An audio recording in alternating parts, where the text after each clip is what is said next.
ఓం శుక్లాంబరధరం విష్ణు శశివర్ణం చతుర్భుజం ప్రసన్నవదనం ధ్యాయే సర్వవిఘ్నోపశాంతియే అగజానన పద్మార్కం గజానన మహర్షిం అనేకదంతం భక్తానాం ఏకదంతం ఉపాస్మహే. శ్రీమాత్రే నమః. శ్రీ గురుభ్యో నమః. శ్రీ భవానీ జ్యోతిష్యపీఠం ద్వారా ప్రతిరోజు కూడా అనేక సమస్య పరిష్కార మార్గాలు చెబుతూ వస్తూ ఉన్నాం.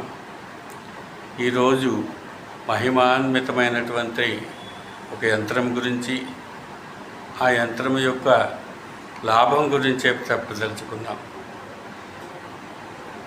ఏదైనా సరే ఇప్పుడు మనం ఒక ఆలయానికి వెళ్ళి నమస్కారం చేసి వస్తున్నామంటే విగ్రహానికి 75% ఉన్నా అందులో ప్రతిష్ఠించినటువంటి యంత్రానికి ఎక్కువ విలువ ఉంటుంది.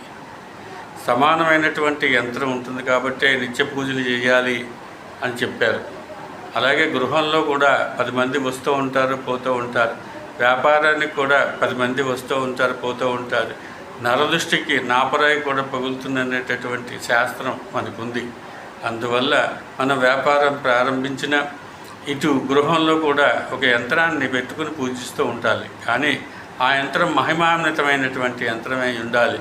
ఆ యంత్ర పూజా విధానాన్ని చేసి ఉండాలి. ఒక ఉపాసకులు బాలా త్రిపుర సుందరి అమ్మవారి యొక్క ఉపాసనలో గత 40 సంవత్సరాల నుంచి కూడా అనేక మందికి చెబుతూ వస్తూ ఉన్నాం. జాతక సమస్యలకు పరిష్కార మార్గాలు చెబుతూ చక్కగా వస్తూ ఉన్నాం.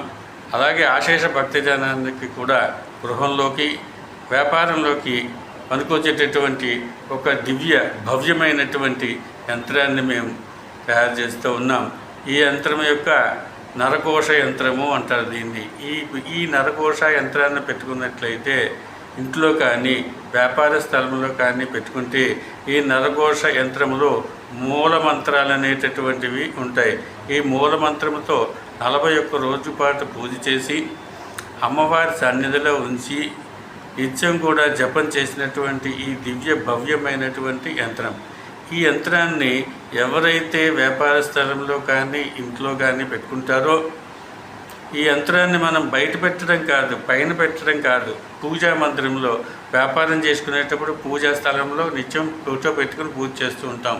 ఇంట్లో కూడా పూజ చేస్తుంటాం. అలాగే ఈ యంత్రాన్ని పెట్టుకుని రోజు పాలతోటి నీళ్ళతోటి కడిగి 4 పక్కల బొట్టు పెట్టి చక్కగా ఆ యంత్రానికి పూజ చేస్తూ వస్తున్నట్లయితే చాలా చక్కటైనటువంటి ఫలితం వస్తుంది.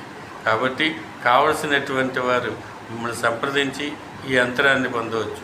శ్రీమాత్రే నమః. శ్రీ గురుభ్యో నమః.